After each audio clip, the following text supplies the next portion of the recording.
What's up guys, I'm Rejinx and I'll be bringing you more news than you can shake a haptic glove at. A Township Tale is dropping its biggest update of the year. OrbusVR lays out its plans for the rest of 2020. Elysia has a pre-alpha and Elysium has a stress test. And multiple projects show us new gameplay. Plus Lacey is back with your Newsbites. This is your VR MMORPG news for June 2020.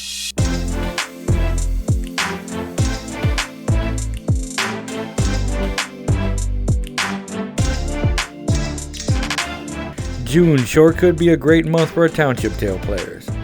On May 26th, Update 56 was released, making a ton of changes to how food works in the game. I will leave a link to the Discord where you can read more about it. There's a lot of changes and they can explain it better than I can. But the fun news came on June 1st, when in the latest episode of AltaCast, a Township Tales bi-weekly video update, the developer said that the Forest update, which is going to be the game's biggest update this year, is hopefully going to drop by the end of the month. I have talked about this highly anticipated update before. The Forest update will add a huge procedurally generated forest to every server, and in it will be new enemies, new treasures, and new crafting items. It is basically going to become the new endgame area for all adventurers. Also, the developers have stated before that many other additions to the game can't be done till after the addition of the forest. So hopefully this will add a lot more content as the Township Tale goes into its third year of alpha. Another thing to note is that there will be an almost complete wipe of all the public servers when the update drops. Private servers will have a partial wipe. The devs say that this will be needed due to the changes of how bags will work and changes to the scarcity of certain items in the game. I have a week off in early July, so if this update drops before then, I'm sure I'll be on checking it out on my own server. I will leave links to all the things below.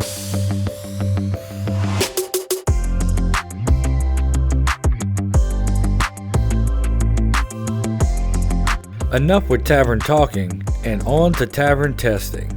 On May 25th, Team 21 Studios held their third and final Tavern Talk for their Elysia patron supporters. In it, they showed progress with full body IK, improved climbing, sword combat, and gesture-based spellcasting. Then, on May 29th, they explained that they're doing away with the Tavern Talks and moving to pre-alpha.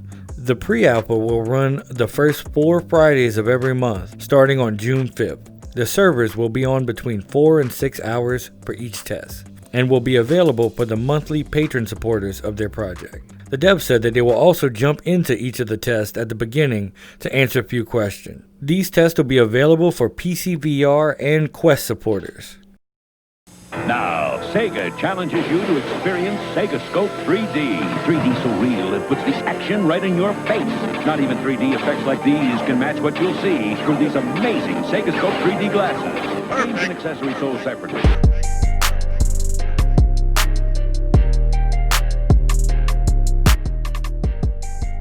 Quick note, I picked up a cold since the last time I recorded the first half of this video, so I apologize about that. On May 22nd, the day after the release of my last video, which I'm totally not salty about, Orbis put out a blog post outlining their plans for the rest of the year. In it, they break up things into quarters. In the third quarter, they plan to launch 2 new in-game events. The Summer Festival, which will be the 4th and final seasonal festival that they release, is going to be focused around fishing. The festival is supposed to lead into the next event, which is being called Explore the Realm, which is supposedly going to be similar to the Defend the Realm event, which took place near the end of the original Orbis. The event is going to be centered around turning in items each week to reach personal and server-wide goals. Also slated for the third quarter of 2020, the devs plan to add treasure hunting and climbing that was added in the new DLC to the entire world, so all players have a crack at it. Then in the fourth quarter of 2020, the plan is to add a second 10-man raid to the game. It'll be called the Citadel. They will also be making changes to the economy, including the addition of server-wide buffs that individual players can purchase, so they can flex how much dram they have. The last thing on the roadmap is the addition of a new island area that will feature high-level elite packs, similar to the aberration packs that were in the wilds of the original Orbis game before Reborn. It is to release after the Explore the Realm event. Also, a quality of life patch was released on June 2nd, making some nice changes such as adding fellowship chest permissions and, a big one for me, making it where your online friends appear at the top of your friend list, so you don't have to search through. I will leave a link to the patch notes below.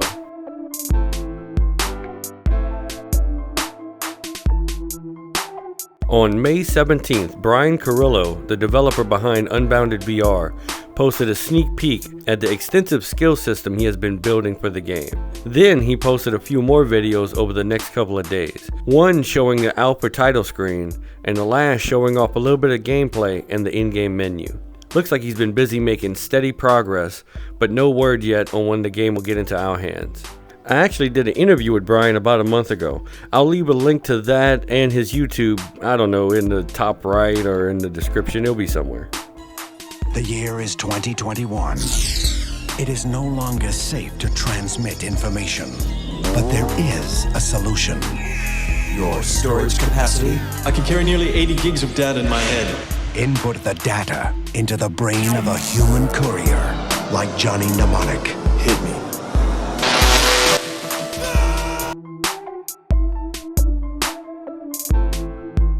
The Project Elysium Alpha is back on.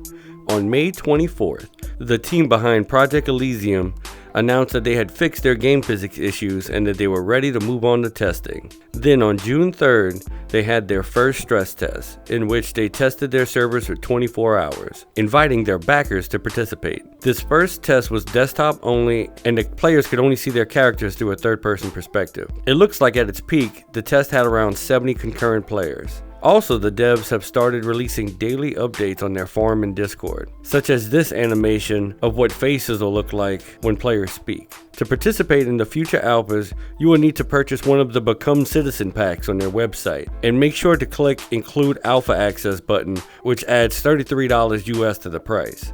It looks like the cheapest option is around $34 US. I will leave links in the place where you normally find links.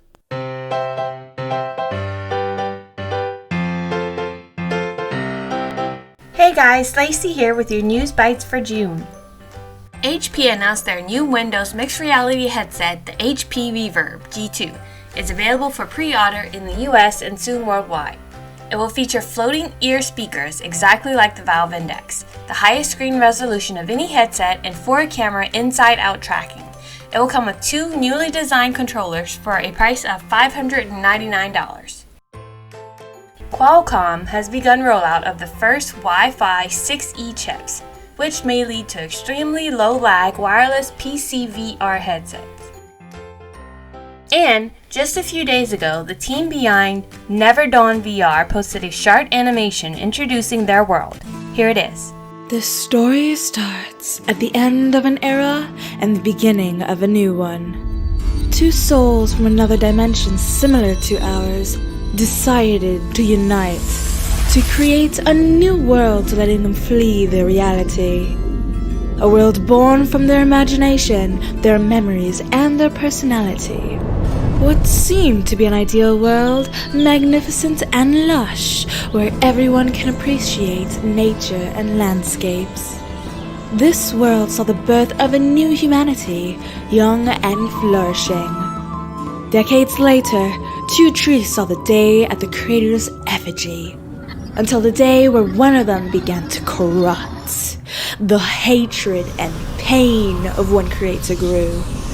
The corruption was materialized into energy, a demonic being, spreading and consuming all living things on its way. Only the lover's tree had resisted to it. The founding city fell first, and has never seen a dawn since that day. This was the beginning of the Never Dawn era. Finally, I wanted to give a special shout out to my VR friends Zenith and August Lockhart, who are expecting their first little rune mage in a few months. Congratulations, guys. Thanks, Lacey. And that's all the news I got. Thanks for watching. If you like what I'm doing here, please hit the subscribe button, hit the bell, hit all the things. I hope to put out more content between now and my next news video, but I will have a news video every month. So until then, I hope to see you in the metaverse. Later.